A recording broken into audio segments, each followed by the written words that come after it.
Everybody, and welcome into a new edition of the Patriots Beat podcast here on the CLNS Media Podcast Network. And for those of you joining us on YouTube on Patriots Press Pass, I'm Evan Lazar, joined as always by Alex Barth. And tonight we are going to start by recapping the Week 11 Sunday slate. We recapped the Patriots win over the Falcons in a show on Friday, so you can go back and look on the podcast feed or on the channel to find that show. In this show, we're going to talk about some of the games that went on yesterday, and then we're going to field your Patriots questions for hopefully a good portion of the hour here. But let's start with what happened yesterday.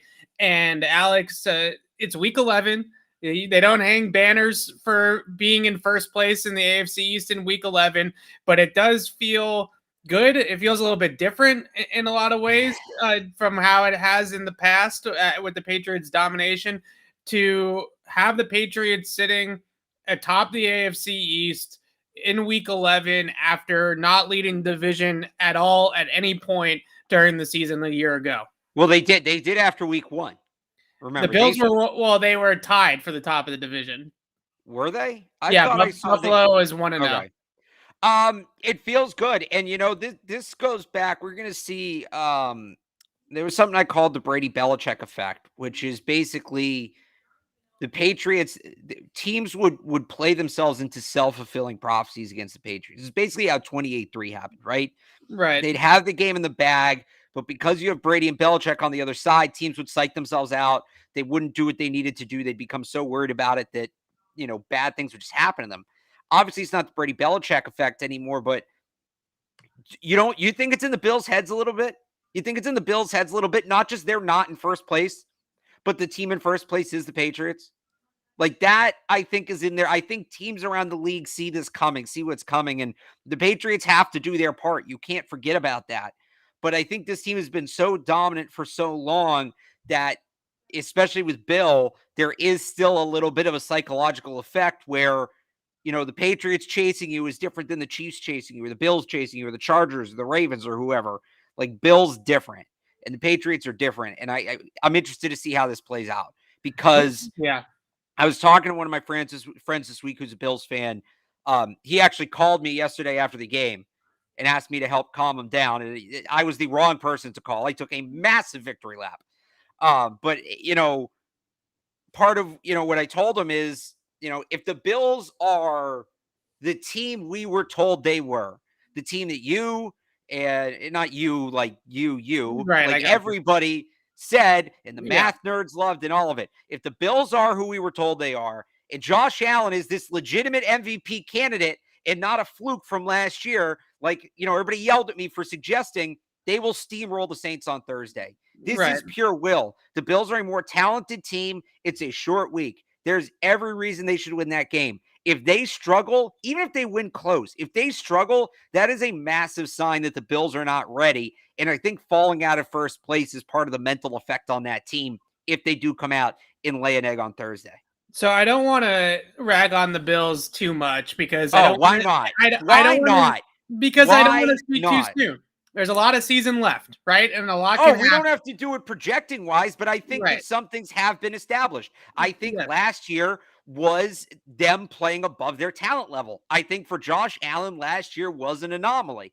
I feel comfortable in saying that at this point. That's not saying the Bills can't win the division. They absolutely can. They're still talented, but they're not the best team in the AFC like they looked like last year. That was a fluke. I don't think that they were playing above their talent level last year necessarily, but I do think what it speaks to, and this is the point I wanted to make about Buffalo in general, is they watched that team last year and they saw that quarterback, Josh Allen, was he 24, 25 years old, and they just inked him to a 6-year contract extension.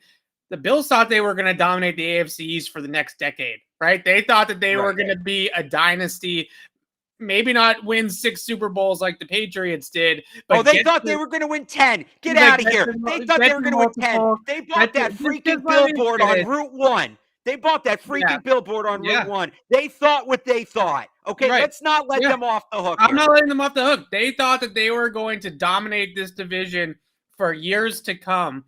And what we saw is that in a lot of ways, a lot of teams could speak to this, right? If past Super Bowl winners or teams that have appeared in Super Bowls talking about the Rams and the Niners and the Eagles that beat the Patriots in 2017 in the Super Bowl. 2017 Jaguars. I've Right, gone through this 2017 list. We've Jaguars. had this conversation. Sustained success is a lot harder in the NFL than people think it is because the Patriots made it look so damn easy with Tom Brady and Bill Belichick.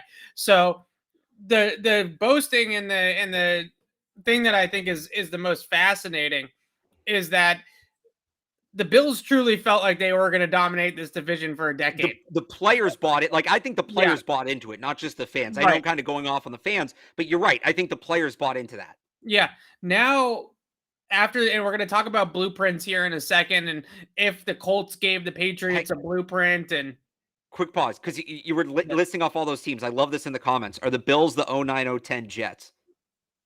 Maybe. I mean, differently built, obviously, right? I mean, right. But yeah, like those types of teams that felt like dynasties, that felt like they were going to rattle off multiple division titles and be in the AFC Championship game every single year.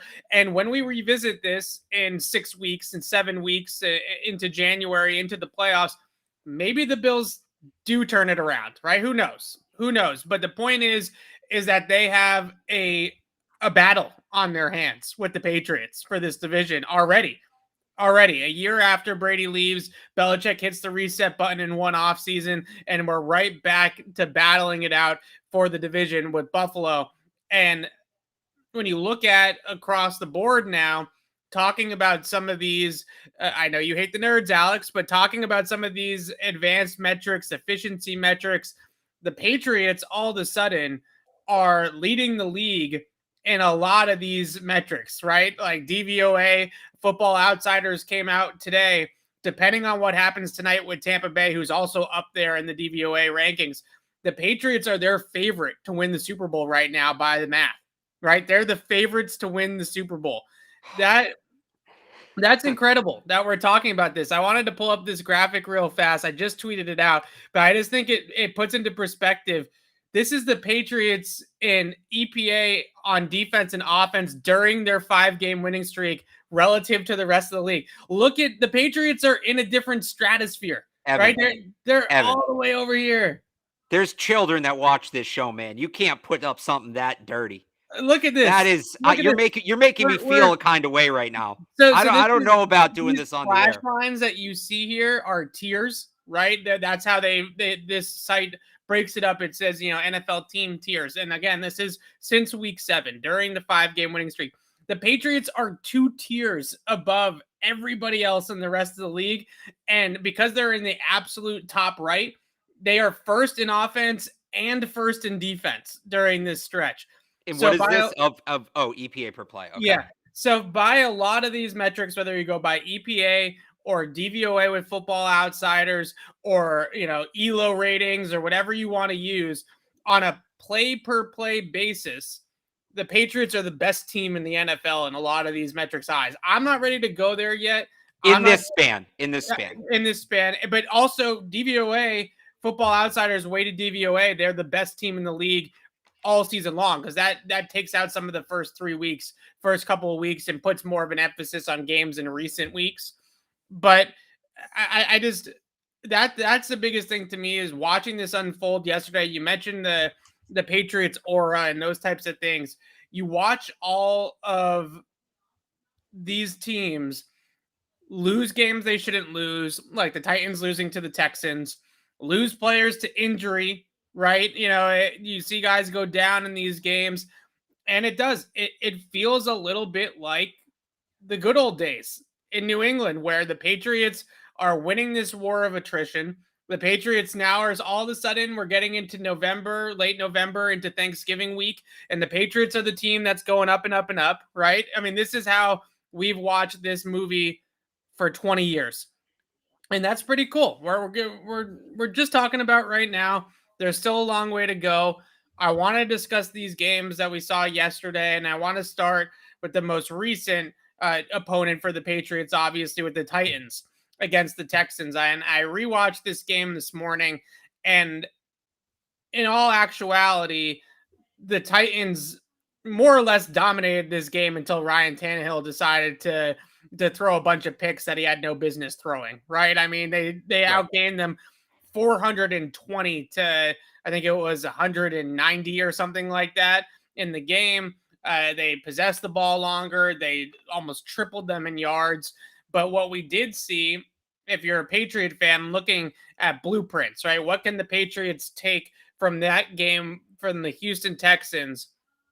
The blueprint tells you that you can bait Ryan Tannehill and you can get him to make some mistakes as a traditional drop back passer. When he doesn't have play action, when he doesn't have Derrick Henry to hand the football off to, and the weight of the world is on Ryan Tannehill's shoulders, you can get him to make some big mistakes when he's under pressure.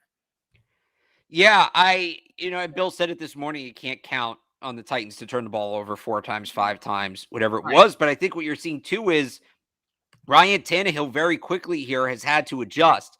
You lose Derrick Henry, you lose Julio Jones in the span of a few weeks. AJ Brown gets hurt, and all of a sudden he's working with an entire skill position group that he hasn't really worked with a ton, at least not in this sort of setting. So I think that's what you're seeing undo the Titans right now. I don't know if it's on Ryan Tannehill so much as it's the the meme where it's like Will Smith standing in the living room and there's like no furniture or anything. He's just like looking around confused. Like that to me it sums up where the Titans are at right now, at least offensively, where, not that I think Ryan Tannehill's great. I think he's good. He obviously didn't have a good performance, but I think he's looking around for familiar face to throw the ball to, somebody he trusts to throw the ball to, and there's nobody there. There's nobody on the field with him because they're all hurt. So we'll see what happens with AJ Brown this week. It sounds optimistic right now, but who knows with these things.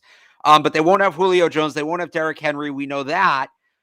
That's the big difference to me right now with the Titans is they lost everybody. They lost everybody. They lost all their playmakers. I think they're down a couple linemen too. Like it's a lot for Ryan Tannehill, for Arthur Smith to game plan and then perform when you have so many moving pieces in such a short span of time, especially this late in the season. That's a huge ask. That's a monumental ask. And I'm not making excuses for them. That Houston team is horrible. They should have won that game. Yeah. But I think that's where they're at right now. I think it's just there's nobody. You mentioned kind of confusing Ryan Tannehill. It's a lot easier to confuse him if, we talk about these one read quarterbacks. He doesn't have a read right now. If he's dropping back, who realistically is he looking at? Who is his trustworthy guy in that huddle? He doesn't have one. It's kind of like what Cam Newton had here last year. And, not that Cam was necessarily a world beater last year at times, but you could tell there were times where he was affected simply because of who was around him. I think Ryan Tannehill's experiencing some of that right now. Yeah, I mean, you look at the numbers, and the biggest thing for Ryan Tannehill when he is on his game with Derrick Henry in the backfield is play action. He's been one of the best play action passers in the NFL over the last couple of years, and they've been able to really turn his career around, especially with moving pockets, right? Bootleg actions where they allow him to get out and throw on the move. But in the 3 games that he has played without Derrick Henry, he is averaging 6.5 yards per play action attempt. With Derrick Henry, it was 10.2 yards per attempt. So that's almost a 4-yard difference. And what you're seeing is that these teams, beforehand, you had to put 8 guys in the box, right? You have Derrick Henry. There's no way you're going to stop him with 6 or 7 guys in the box. You have to put the 8th guy in. Now they're able to keep those safeties back a little bit and make play action the most important thing that they're trying to stop on first and second down. If Adrian Peterson or some of their other backs like Jeremy McNichols, or if Deontay Foreman's in there, if one of those guys runs for 100 yards, 125 yards against you, then so be it, right? But with Henry, he would run for 200, right? And he'd break off a 70-yard touchdown in the process. So those were backbreaker type things. This team now, they're not a threat to run the ball in the same vein. They're not a threat to throw the ball with play action. So it's forcing Ryan Tannehill to be a drop back passer, and they're getting into these spread things where they're putting him in the gun. They're putting him in empty a lot, and they're spreading the field, and they're trying to get him to just dink and dunk his way down the field. And he did that pretty successfully against Houston. He threw for over 300 yards in the game. But then Houston was able to apply some pressure in certain situations to get him to throw turnovers. They ran a couple trap coverages that he threw into that were a couple of the other picks, and they were able to just get enough plays over on him that it didn't matter that they gave up over 400 yards of offense because they had so many turnovers in the game. So, in one sense, I thought that watching that game again, the Titans thoroughly outplayed Houston for most of the game. Right? It was 4 or 5 plays that separated that game. But you look at some of the things the Patriots could take from it. I do think there are some pressure stuff that the Texans were able to do, and then kind of rotated on the back end as well with the trap coverages that were a little bit more vulnerable for Ryan Tannehill than what you might expect from a veteran quarterback. But it is fascinating to me. It's an extremely small sample size, but it's really fascinating to me how different their offense is stylistically without Derrick Henry. You just that under center game, 12 personnel, play action off of the run game. It just doesn't exist for them right now. It's a lot like the Browns when they came in here in week 10 against the Patriots, right? When they had to go away from their running game and put the game in Baker Mayfield's hands. It feels like it's going to be a very similar game on Sunday for the Patriots. So I think that's a really good point because without Derrick Henry, Browns and Titans very similar, both sides of the ball too. Yeah, You're schematically very similar too. A lot of the same routes, a lot of the same concepts. right, which it kind of should make you. Now the difference is Titans have a much better coach. But let's rewind real quick. You are surprised the Titans offense looks different without Derrick Henry? I'm surprised that they've been so ineffective off of play action with Derrick Henry. Yes, because I think in a lot of ways, look, they played a Houston team last week. Alex, remember when the Patriots played Houston, how hard those Houston linebackers bid on play action? I think Mack threw almost 11 yards per attempt off play action against the Texans when the Patriots played them a little while ago. And the Titans couldn't get anything going in that respect. And this maybe speaks a little bit too much to the nerds, right? The nerds will tell you that it doesn't matter who's back there, that they can still run play action and it will still be good. With the Titans, it has mattered a ton that Derrick Henry has not been back there. Maybe 4 yards per attempt difference with Henry versus without Henry. I don't care the size of the sample. It's multiple games at this point. That is a noticeable difference. That probably no other back in the league has that kind of impact on play action passing. Yeah, because there's no other back in the league as good as Derrick Henry. And I'm not going to sit, we've had this conversation many times. I'm not going to sit here and tell you that, every single running back is, there is something to be said for this. Some running backs are interchangeable. And I think that that's more a case of more teams are using back by committee now than anything else. But Derrick Henry's a game changer. There are game-changing running backs in this league, regardless of what the math says. There are game-changing running backs in this league, and Derrick Henry is at the top of that list. Yeah, and we'll preview the Patriots and the Titans on Friday. But, Alex, we talked about this a little bit off the air. This feels like a very, very winnable game for the Patriots. The Titans have a good defense, especially of late. They've played a lot better run defense, and they've kind of rounded into form on that side of the ball, and they played well against Houston on the defense side of the ball as well. They got kind of let down by the offense. That many turnovers, it's kind of hard to hold the fort, and they still only gave up 22 points or whatever it was. So defense not a problem in Tennessee. So we'll talk about that one on Friday. Let's talk about the Bills though against the Colts. Whether you thought the Bills were for real or not, getting blown out at home 41-15 by Indianapolis was a hard one to predict for sure. And the way that the Colts did it, this game to me feels 100% like a blueprint game for the Patriots, one that they will watch on both sides of the ball and see how do they run it down their throats. How did they confuse and stop Josh Allen on the offensive side of the ball when the Bills had the ball? And a lot of this was actually building off of what Jacksonville did to Josh Allen a couple of weeks ago. And that seems to be, in a weird way, the Jaguars might actually get the credit for the team that kind of broke the Bills, right? Which is crazy given their record. The Colts did it as well, basically playing a ton of cover two high shells. The Bills have no running game. They're not a threat to run the football, so you don't have to worry about the light boxes. And you play those two high safeties. You keep guys over the top as Stephon Diggs and Emmanuel Sanders, and you force Josh Allen to dink and dunk and be patient and hit anticipatory throws over the middle. And those are all things that he just doesn't really want to do. right? I mean, he's not a guy Right. that wants to check it down every single time. He wants to rip it. He wants to throw deep. And a few times in this game against Indianapolis, he tried to push it down the field and he got caught. Yeah, and we talk about this a lot with the Patriots and their kind of overall defensive strategy of if you kind of just give checkdowns all day, some quarterbacks will get frustrated, right? And just Yeah. make bad throws because they feel uncomfortable not throwing the ball down the field. Josh Allen doesn't have the patience. He doesn't. He's going to throw the ball deep. That's what you saw. The Colts were giving him opportunities underneath, and he just didn't want anything to do with it. Right. He wants, because he knows his margin for error is that small that he needs to hit on big plays. And I don't know why it took a year and a half to figure this out. If you limit the Bills' big playability, and maybe it's because they have less of a rushing game this year. Yeah. If you limit the Bills' big playability, they can't dink and dunk. They, bend don't break is the worst thing. Like, they can't comprehend that. For whatever, I don't know if it's the math, I don't know if it's Josh Allen, I don't know what it is, but the Bills can't move the ball down the field 5 yards at a time. I don't know if they can't or they won't, but they don't.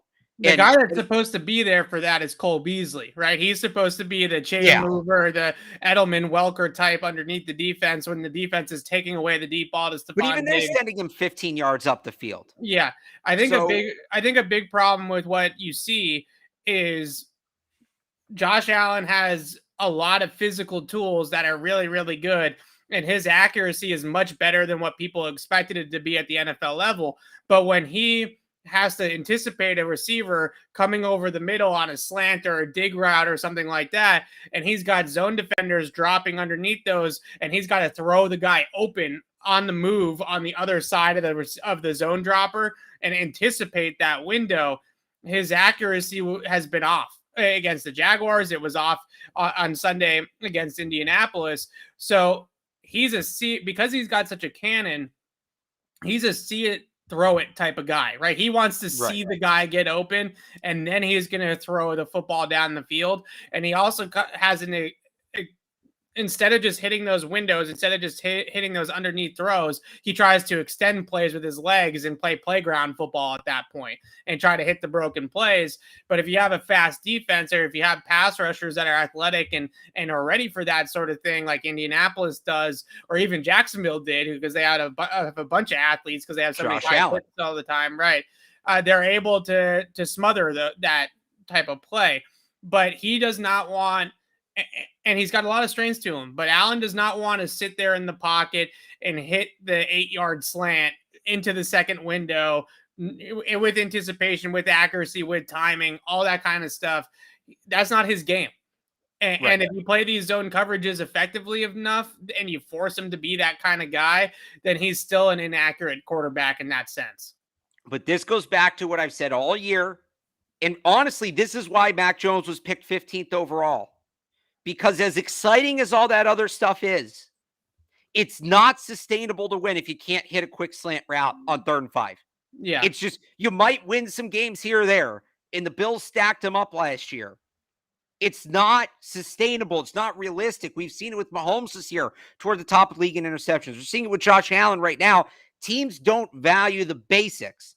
And that's how you get these really exciting players that go through these roller coaster type performances where they look like an MVP for a month and then fall apart for a month. And the Patriots prey on those guys. The Patriots, nobody beats those guys like the New England Patriots, because sometimes that bread and butter stuff is the hardest stuff to defend. That's why that's why it's bread and butter, because it'll work more often than not. So the Patriots say, if we don't have to worry about that, it's going to be a lot easier doing everything else. And that's how you beat a guy like Josh Allen and the Bills. I'm telling you, I think the Bills are still going to make the playoffs. I'm not saying it's locked up that the AFC East in my mind is still wide open. Based on, this is more me being pissed at everybody than the Bills.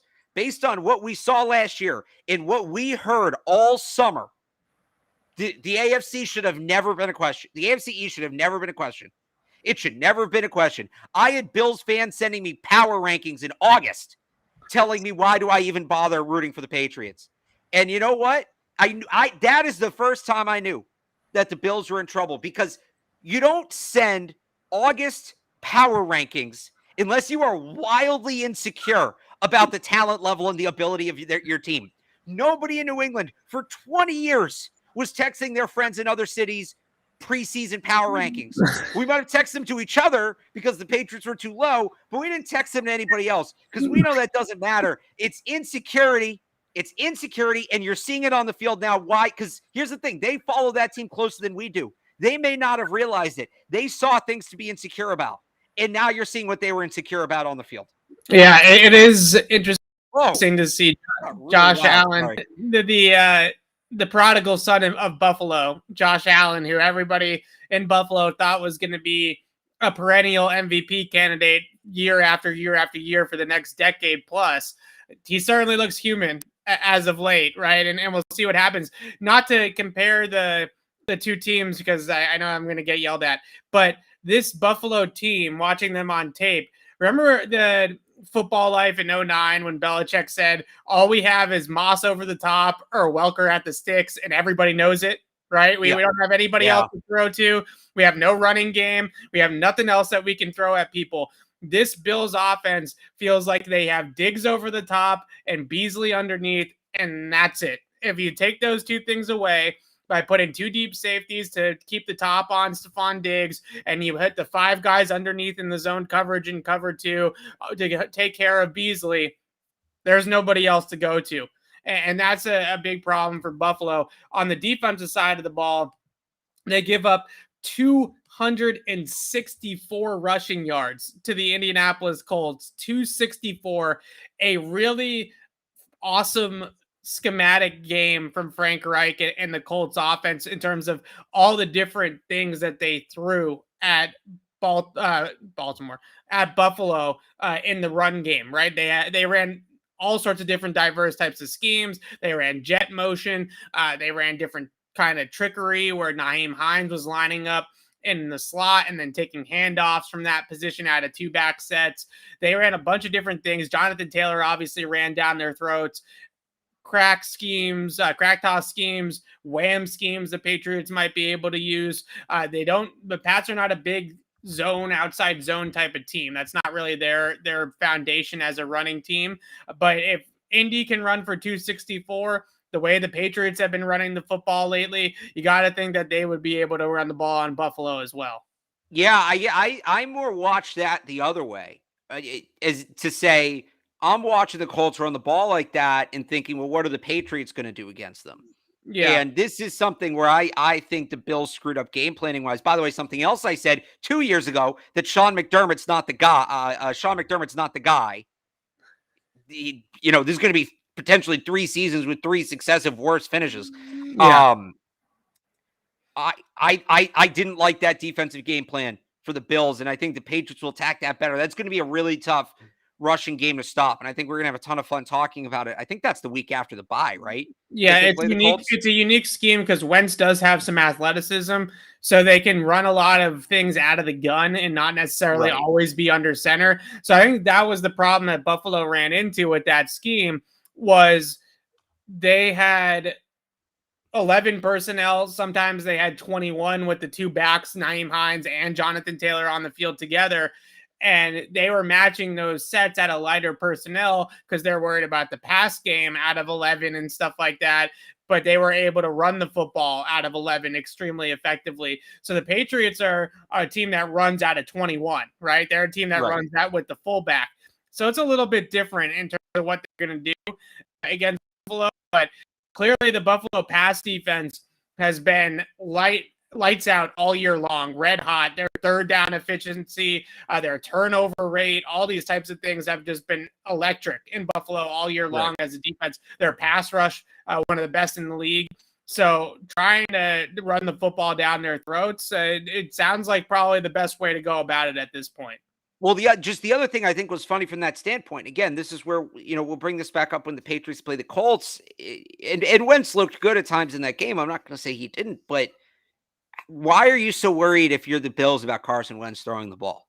That's what, if I'm, especially from the Patriots point of view, I honestly think they can do some of what they did against the Falcons, because I think there is some similarities in terms of matching personnel versus what Atlanta wants to do. Now, Indy is a much better roster, obviously, but go in heavy, go up on the offensive line and just dare, all right, Carson Wentz, You got, whatever's left of T.Y. Hilton. Right. Michael Pittman, who's been hot and cold, and nobody else. Yeah. Beat us throwing the ball. Like if Carson Wentz beats you because he throws no love for 300 Mo yards, Ali Cox. it's okay. Yeah, But you got to, like, again, they're better than the Falcons. It's not like it's Kyle Pitts and literally nobody else. But it's kind of that if Carson Wentz beats you throwing for 300 yards, Carson Wentz beats you throwing for 300 yards. Yeah. Force him to throw the ball. Force him to drop back, make the read, stand in the pocket. Like that's where he's struggled. Ever since he came back from that torn ACL, that's where he's struggled. If you give Jonathan Taylor opportunities, if you give them opportunities to run read option and things like that, that's what the Bills did, and that's where they beat them. I'm taking away the run right away and making Carson Wentz show me what he can do. The Bills got beat. Their defense competed hard. They got beat by the Colts with a lot of window dressing, right? It was a lot of schematic stuff from Frank Reich, and Carson Wentz was in the pocket. I can't imagine, I have to go look at the stat, but I can't imagine his average air yards per target was very high, Carson Wentz, right? I mean, he was just kind of standing in there and distributing the ball, and they were running play action. He averaged 9 yards per attempt off play action, and they were doing some a lot of window dressing, motion, different types of points of attack on the running game, different schemes, man schemes, zone schemes. And that was they kind of threw the kitchen sink at Buffalo, quite frankly, right? They threw everything they had at Buffalo in that defense. So I look at that Colts game, and I do like the fact that the Patriots run defense and the physicality that they've played with over the last couple of weeks, that does lend itself to probably go head to toe or head to head, with Jonathan Taylor in that running game. But we have seen in the past the Patriots fall to those smoke and mirrors types of teams, right? The Eagles, right? It's the same scheme. Right. It's the same scheme. So that's going to be a really great matchup as well. All right. Let's take some questions. As I mentioned, we're going to talk about preview Pats Titans on Friday. So we'll do the Can we talk about one more game? We can. Chargers Steelers. And I know the Chargers won. Yes. But because we were having this conversation last night over text, and it just needs to be had in person. Yeah. Even if the math tells you to go for it on 4th and short, if you don't have a good 4th and short play, you can't listen to the math. Yeah. I just want to put that out there, that this is because I talked about this leading into the Chargers game. I talked about it leading into the Browns game. I don't care if it's the right math decision. You're only going to go as far as the play call gets you. And I think last night you saw why maybe some of these complaints about Bill being too conservative early in the season were over. I think that game, even though the Chargers won, that game was a great example of why some of the concerns about Bill being too conservative early in the season were overblown. Because if the math tells you to go for it on 4th and 3, great. If you don't believe that you can pick up the 4th and 3, just going for it for the sake of going for it is a bad idea. It's bad coaching. You have to believe you're going to be able to get the play regardless of what the math says to do it. That's a point I've been trying to make, and I'm glad we saw it perfectly illustrated last night, so now I have some evidence, even though the Steelers ruined it by playing cover, whatever that was, the cover -1, with like 4 minutes to go in a 3-point lead. I think it was cover 2, but they blitzed the slot corner and they didn't redirect on the outside, and the safety over the top had no chance. And it was a bad, you know what it reminded me of? The playoff game against Tim Tebow. Yeah. Where so they just blitzed everybody for no reason. It was kind of a trap coverage, essentially. So they blitzed it from the slot, and the flat defender moved into the slot thinking that Justin Herbert's answer to the blitz would be to just throw hot behind it to the slot receiver. And Herbert, really good play by Justin Herbert. Right. No, recognized it. He said they ran it one other time earlier in the game, and he did almost throw a pick trying to throw it to the slot receiver at the blitz. And then they sort of looked at the pictures after the fact on the sideline, and they said, if they run this again, we're just going to run Mike Williams up the sideline, and he's going to be wide open. And that's exactly what happened. But your point about the 4th down play call, it's the best explanation for the way that the Patriots coached earlier on in the season, right? Which was they didn't feel that they had the continuity, the chemistry, the practice time, the play call to pick up. It's overtime. It's 4th and 3 against Dallas. If we don't pick this up, they're basically already in field goal range to win the game. They need 1 first down and the game is over.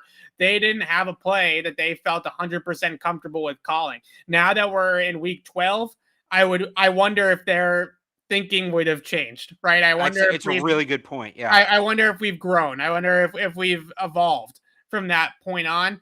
We'll see. Well, there will be a chance, right? If the Patriots are not going to blow everybody out for the rest of the season.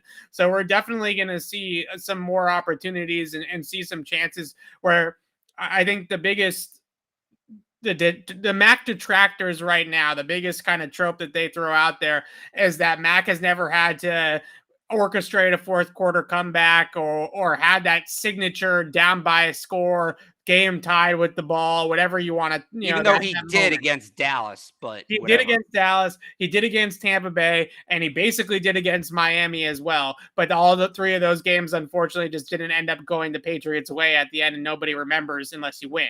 So that aside, we're still waiting for that W, right, to end in that signature moment where Mac leads the game-winning drive and scores with no time left, and the Patriots win. And we'll see if the Patriots. Oh yeah, he did against Houston too. Good point in the chat. Sorry, continue. Yeah. But nobody cares because it was the Texans, right? That's that. Even though they just beat the Titans. Let's take some questions. If you have questions, drop them in the chat. Let's start with this one. Alex here, he's been here for a while, and he's been asking us a bunch of questions. So let's start with you, Alex. Okay. Is there a chance that we could have 2 rookies in the running, at least? I don't know if they're both going to win offensive and defensive rookie of the year, because defensive rookie of the year, Micah Parsons is going to win defensive rookie of the year. Nobody else is even remotely close at this point, not just because he's a good player, but he's also on the Dallas Cowboys. So there's pretty much a 0% chance that anybody else besides Micah Parsons is winning defensive player of the year. But is Christian Barmore going to get votes? Right now, Mac Jones, I believe, is the favorite for offensive rookie of the year. So that really has some legs. Yeah, not to take away anything from Mac Jones. I think if a rookie quarterback starts 16 games or 17 games on a team that makes the playoffs, he's going to win rookie of the year. I think that's just going to default to that. It probably should be close between him and Jamar Chase. Jamar Chase has been really good. Yeah. I'd probably vote for Mac right now, but it's hardly decided, but Mac playing quarterback, I think, puts him over the top. I think there's an argument to be made for Christian Barmore winning defensive rookie of the year. He won't, because defensive tackles don't get stats. This is kind of the Richard Seymour Hall of Fame case of rookie of the year discussions. But turning on the tape, eye test, has there been a better defensive rookie in football than Christian Barmore? I mean, him and Barmore are probably him and Parsons are probably right there, like Mac and Jamar Chase. But Barmore, they're 1A and 1B right now. Again, they're not in the eyes of the voters because it's not a stat position. Let me backtrack here. Really, it should be neck and neck between Mac Jones, Jamar Chase, and Creed Humphrey. Right. But an offensive lineman will never win rookie. I mean, that will never happen. They'll give it to a guy who doesn't play first, because this league doesn't appreciate the line. But Barmore's kind of in the same boat where he's been excellent, but at the end of the day, the people who just dry hump stats, they're not going to give it to a defensive tackle.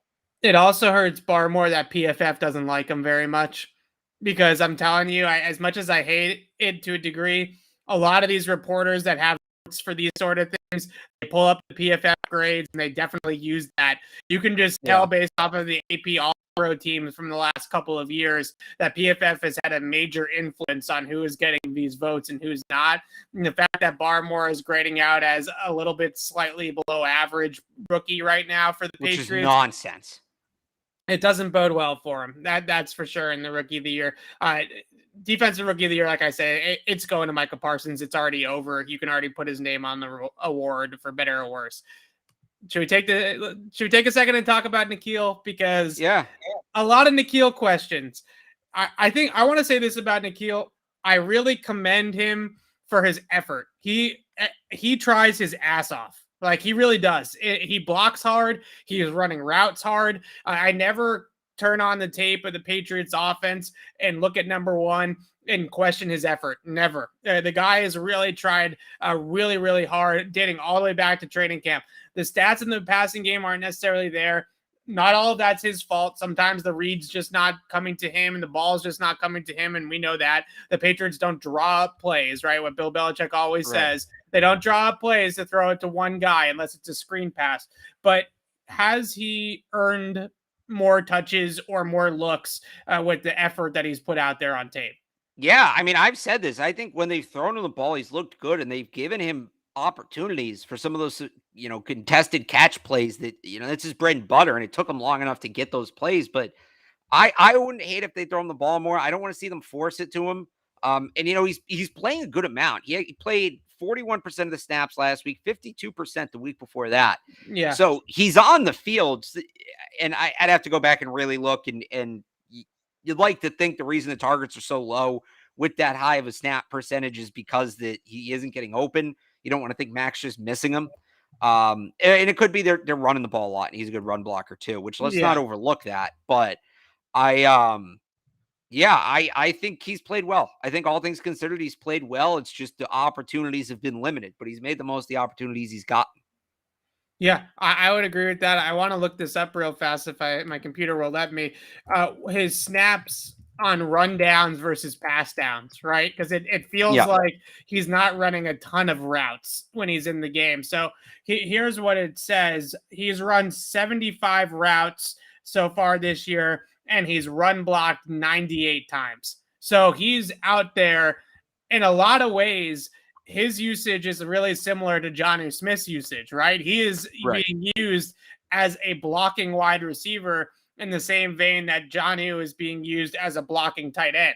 There's so much overlap with those two guys with all their issues in the passing game and their skill sets and all that kind of stuff as to why they are producing in the box score in the passing game, like the Patriots were hoping. A first-round pick, a $13 million guy in free agency.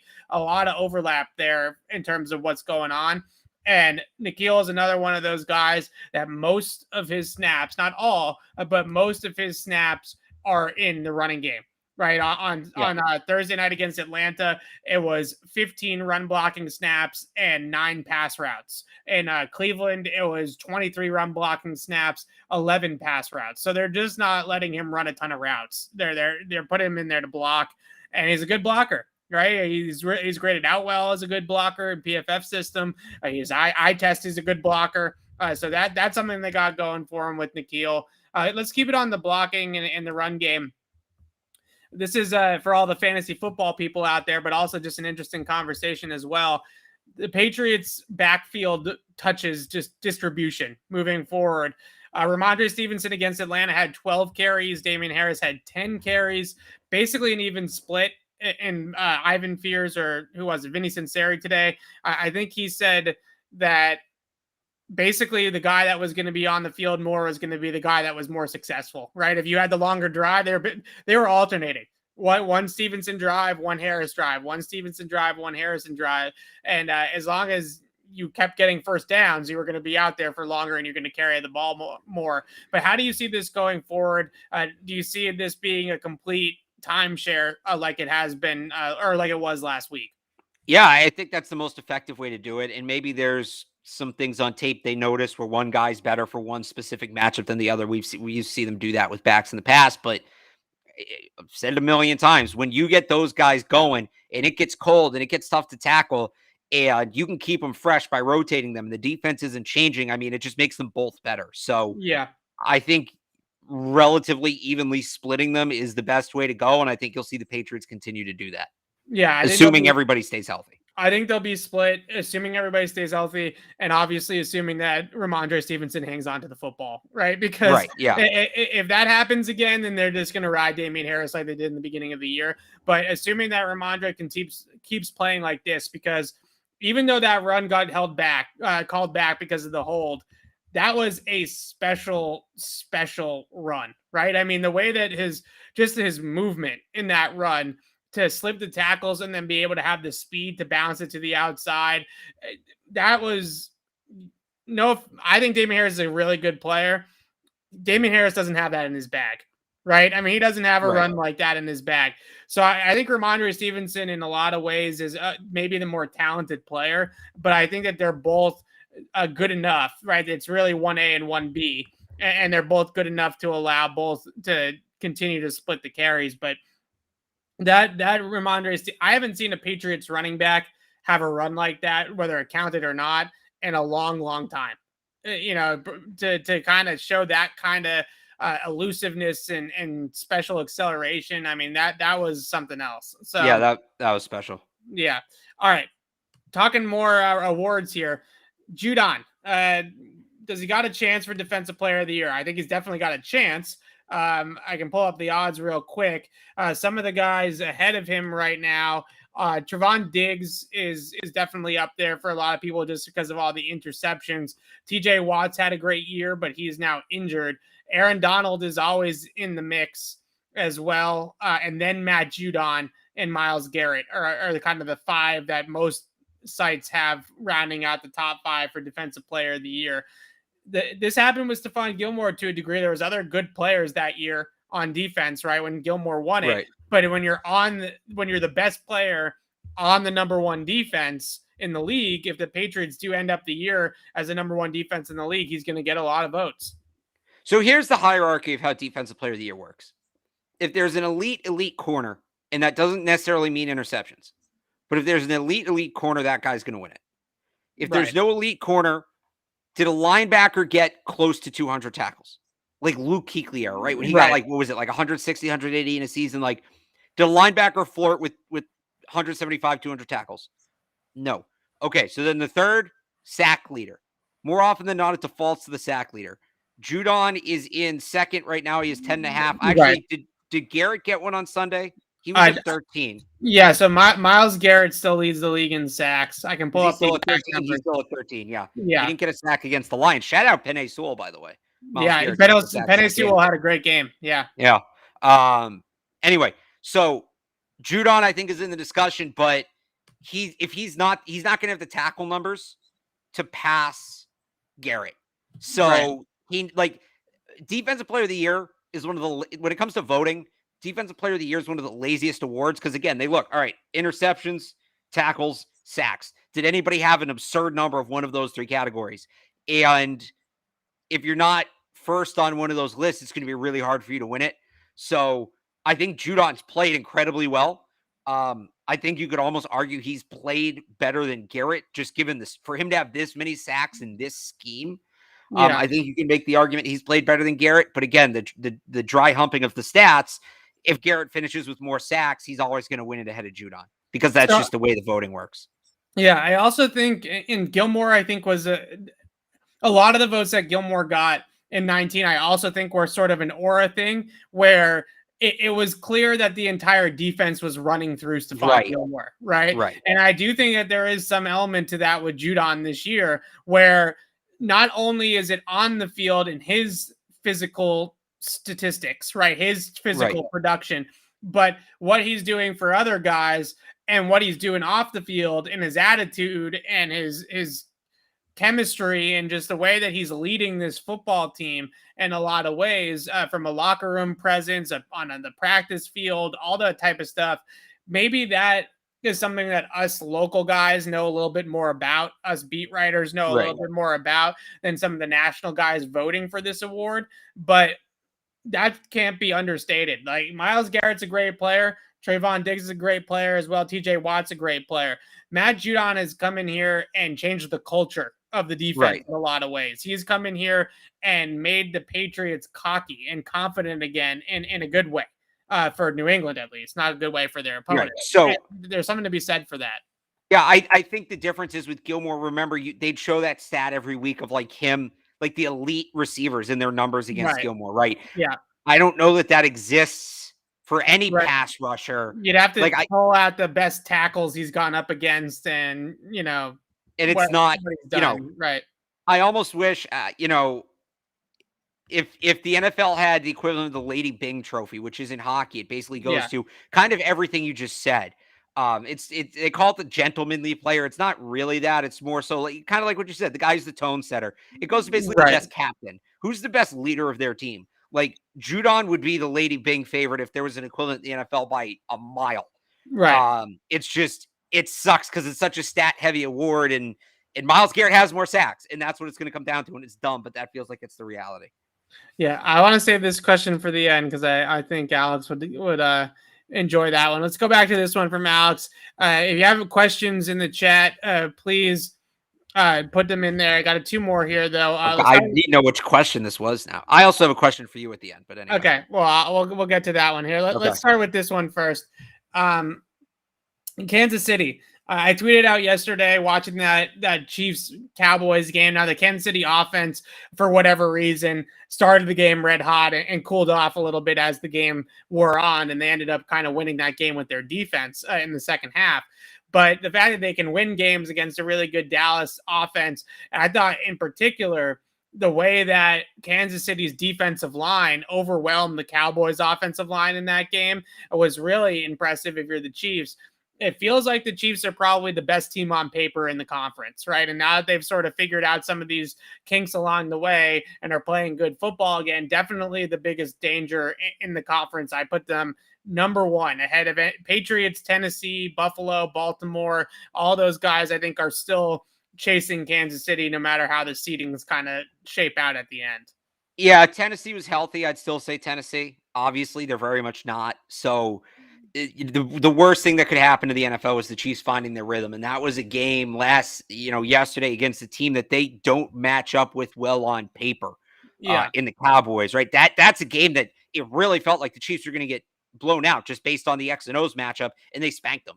So I think that's a big mojo game for Kansas City. I think they got to be feeling pretty good.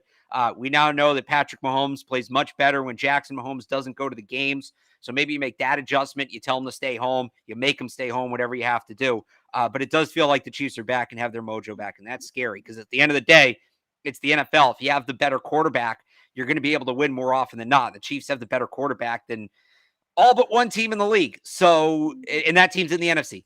So they're all right. I think they're going to be okay. And yeah, that's a team if you're a Patriots fan. Don't let where they tripped up at the beginning of the year. Like, you can't say you feel great about the Patriots now, despite what happened early in the season, right? And then point to what the Chiefs did and say, "Oh, they're flawed." Like, you can't. And this team is by going to back-to-back Super Bowls, they've made it into that tier of team where they just need to be playing good football in January. Right, exactly. Right? Really, the Patriots were like this for years with Brady, right? Where September wasn't always very good. October was a little bit better. And then they would just be the gangbusters the rest of the season. The Chiefs are kind of in the same boat where if they have a 2-2 September, it really doesn't matter because as long as they're in the dance in January, they have the best quarterback in the conference. They have a really, really good head coach. Their defense is starting to play better. They're going to be a really tough out for any team. And they have a relatively easy schedule down the stretch here. They got the Broncos twice, who seem fraudy at this point. The Raiders, we don't really know what they are. Yeah. The Steelers, I think, kind of suck. And then they got the Bengals and the Chargers are two tough games, but they should still finish with 12 wins. Yeah. All right. Going to the Patriots offensive line now. This to me is probably the most fascinating question moving forward with this team. You have this player and Mike Onwenu who is between our eye test, PFF's eye test, even the Patriots coaching staff will fully admit that Mike Onwenu is a baller, right? This guy's a really good football player. But because it isn't just about building a team on Madden, right? And putting the best 90 pluses out there that you can. The Patriots have found that Ted Karras at guard makes their line better. He makes their line better being inside, whether that's because of Mike Onwenu's inexperience, whether that's because of the communication that he brings to the inside as with his center experience, whatever the case may be. Karras at left guard, whether they change out Brown or Onwenu at right tackle, as long as Karras is there at guard, they've been a really good offensive line since they've made that move. So they're not going to shake up the interior. As long as Trent Brown stays healthy, he's the better right tackle right now in their eyes than Mike Onwenu is. So a good problem to have to a degree, but also a bummer that they can't get one of their best young players on the field. Yeah, but again, it's a good problem to have. And it is. it's almost like, okay, somebody's going to get hurt and he'll be back in the lineup. And if he doesn't get hurt, Right. you had no offensive line injuries. You're in good shape. Michael Onwenu is still a part of the future of this team. Ted Karras, Trent Brown, both their contracts are up Yeah. at the end of the year. Isaiah Wynn a year after that. He's a very interesting trade candidate next summer. I know it's frustrating to not see Michael Onwenu out there. He's obviously a very good player, but we talked about this when we wanted them to move him to tackle, right? We talked about this early in the year. When you have your best five, just stick with it. Stop playing with it. We were begging the team to do this all season. Well, they finally found the group that looks like their best five. Unfortunately, Michael Onwenu's not a part of it, but don't screw with it. You have your best five. Just leave it alone. Don't touch it. Just let it be because it's working. Yeah, it is a bummer, and I agree with you though that Mike Onwenu will have his chance again, right? I mean, he's going to be here much longer, most likely, than Trent Brown and Ted Karras. So they'll have a chance to get him back on the field. I think last year, in a lot of ways, they had to rush Onwenu on the field just because their roster was so depleted that they had no choice but to play the rookie, right? And maybe last year would have been looked more like this year. And it's kind of reversed, right? The second year has become the rookie season. Last year was kind of trial by fire just because of the situation. So, yeah, he'll get his chance and he'll be back in there. Let's take a Jonnu question here. I think that this is another big talking point right now at the Patriots. Of course, we have to find the one thing that they did this offseason that isn't an A+, right? I mean, the one move that they made. But looking at this Jonnu thing, we talked about it the other day. The contract is what it is. He's on the books for a lot of money going forward. How do they get the most out of Jonnu? Can they get the most out of Jonnu? Is it worth making Jonnu Smith happen? Right? Because I think that there's a conversation to be had in that respect too, where you don't want to be trying so hard to make Jonnu Smith happen that you're force feeding him touches just to have him show up on the box score. So I thought it was really interesting this morning. Somebody asked Josh McDaniels about this and about how different things were for Jonnu here versus Tennessee. Yeah. And Josh McDaniels called this a foundational year for Jonnu Smith. And I wonder if if the roles are more different than we realize. And it's something they need multiple years to work on. And they'll iron it out next year in camp and he'll come back next year and he'll be great. Like that calling it a foundational year to me was really interesting. Yeah, he compared it to a rookie. He said it's basically like a rookie. And let's remember, we thought this year for the whole team was going to be a foundational year. Right. And that obviously hasn't been the case for a lot of guys. I'm not ready to write Jonnu Smith off yet by any means. Obviously, it's been disappointing compared to the money. But when I heard that comment, I think they still have a plan for him that's not fully in place yet. And they haven't had to rush it in because of the way other players have performed. So I think I'm not ready to write him off yet. I think there's still a chance he helps this team over the course of that contract. This year, I'm not very optimistic, but you sign the guy for a 4-year deal, you lose a year, it happens, whether it be injury or whatever. So it's not great, but it's not the worst thing in the world either if they figure it out in year 2. Well, yeah, the interesting thing about Jonnu is talking to people about him when the Patriots signed him, and just a lot of people saying that he's raw. He's a raw athlete. He's not a polished tight end in the essence of Hunter Henry, right? And then I think a lot of Patriots fans, when the Patriots signed these two guys, and look, this was team inflicted to a point because a lot of the things that you were hearing coming from inside the building were, oh, this is just like Gronk and Hernandez, right? This is just like 2010, 2011. That was the pitch. That's what they wanted to do. That's what the foundation or the blueprint is. Jonnu Smith's not Aaron Hernandez, right? He's not that type of route runner. He's not that quick at the top of the route. He doesn't have that type of feet. He is a much different type of player than Hernandez was. And the Patriots need to find a role for him in the passing game that fits the type of player that he is, because he's not a technician over the middle that's going to, when they had Hernandez, that's why Juke started, because Hernandez would run the Juke series. Hernandez would at 6'2", 6'3" as a tight end. He's the one running the little option route inside. Then it became Welker, and then it became Edelman, and now it's become more Jacoby Myers. And that used to be Aaron Hernandez. Jonnu doesn't have those types of feet. He doesn't have that kind of quickness at the top of the route. He is in my mind, the Patriots' closest thing on the roster to like a Kyle Juszczyk, right? A guy, Yeah. I think he's truly a fullback or like an H-back in their type of system. They're going to have to find ways to get him the ball in space to make him effective. And I'm interested to see if they are going to try to do that, or if they're just going to say, look, this is just not the fit that we thought it was, and kind of move on from the player at some point. But if you're going to try to make him into the guy Hunter Henry was, he ain't that. And if you're going to try to make him into the guy that Hernandez was, he ain't that either. Right. So you got to have to find his own sort of niche here in this Patriots offense. All right. I got one more fun one for you. And you said you had a question for me. Which order do you want to do this in? Give me which one did you have saved for me? I didn't see it in the chat. All right. Wrapping it up with our guy, Alex, again here. When did the Patriots rebrand their uniforms to start the Mac era? I've actually been wondering this as well. Is there a point in time? They call it the Flying Elvis, right? I know you're right. Yeah. Yeah. Is there a point in time where they retire the Flying Elvis? Not because of Brady, but just because it's kind of run its course to a degree. Yeah, I don't think anytime soon. I think the fact they kept it when they just redid them means Flying Elvis is here to stay. Yeah. The current uniforms, like, they're not great, especially the home ones. The road ones, the white ones, I can kind of, like, they're not bad. If they had gray pants with the current home ones, maybe it'd be better. Everybody just looks like blueberries.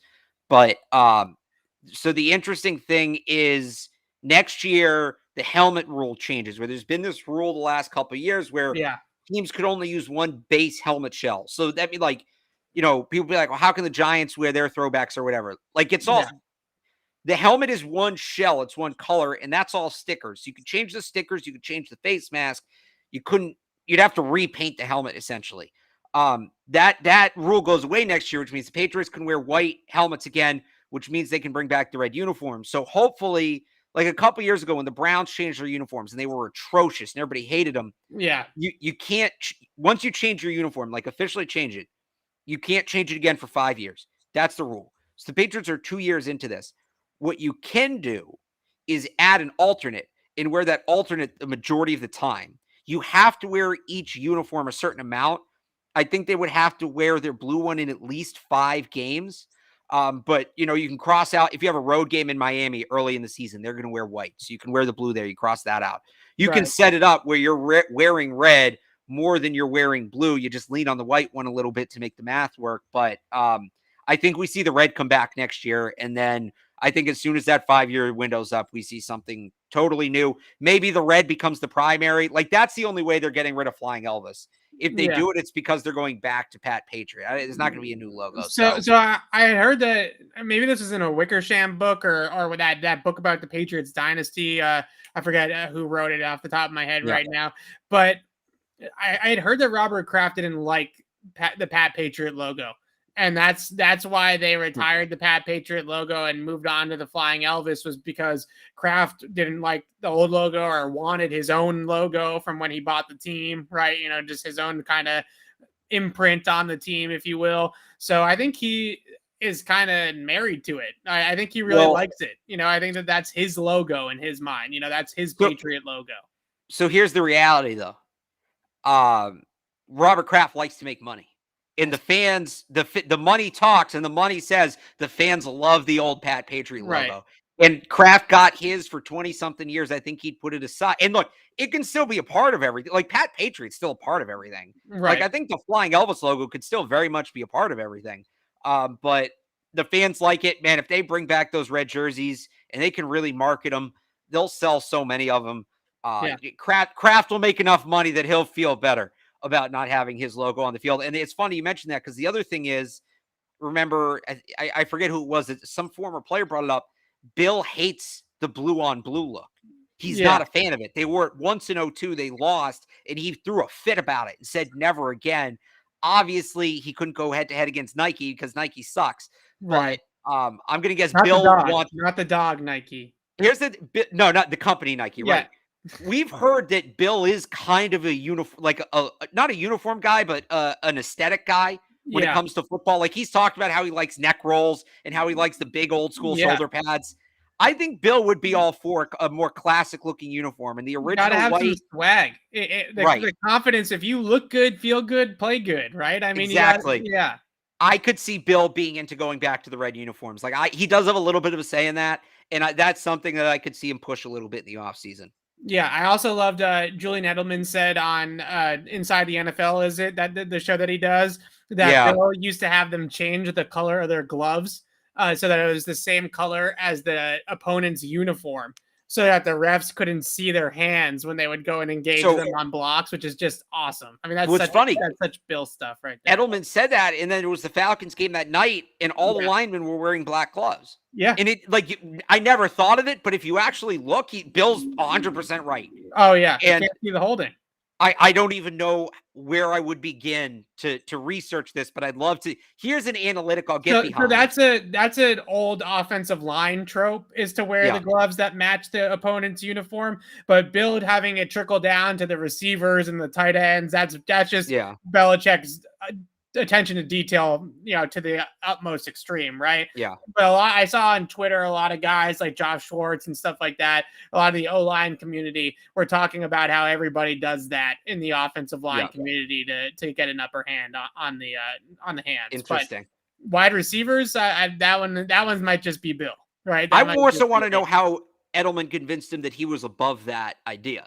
Like, what did Edelman say to Bill that was like, no, I want my red glove. Like I don't know. I'm a damn good blocker. So just let me do my thing. That's a good point. That's a good point.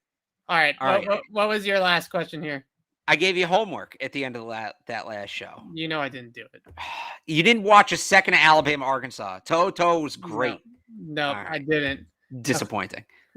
Well, we'll work on that. The Patriots bye week's coming up, but it's bowl season now, right? So college football. No, one more week. One more week. Okay, right. Because Michigan, Ohio State's on Saturday, right? That's this week, right?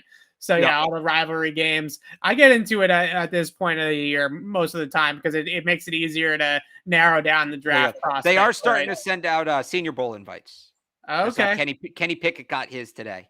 Nice. So, I've really always truly not just busting chops. I've always wanted to go to the Senior Bowl. It's been on my list of things to be able to travel to in the off season. Just last year, I was 100% in, and the pandemic happened, and I, obviously wasn't able to travel. But the next time that the Patriots are unfortunately not playing anymore, when the Senior Bowl comes around, I'm there. I'm in Mobile because the Pats, it's an automatic, right? They're going to draft at least one guy that's at the Senior Bowl, so might as well go and get that. Get eyes on him in person, maybe be able to also, talk to the kid or whatever in some interviews or something like that, and talk to a Patriot draft pick before he's even drafted by the Patriots. So that's on my list. Whether it's this year or next year, it's definitely going to be something I'm going to get to. And maybe we can go together. It'll be fun. We'll if you want to pay my way, I'm very down. Yeah. Let me just put it on the card, right? All right. So on that note, Alex and I will be back on the podcast on Friday afternoon around our usual time on Fridays. Although it's Thanksgiving weekend for you guys, football unfortunately does not give us the weekend off.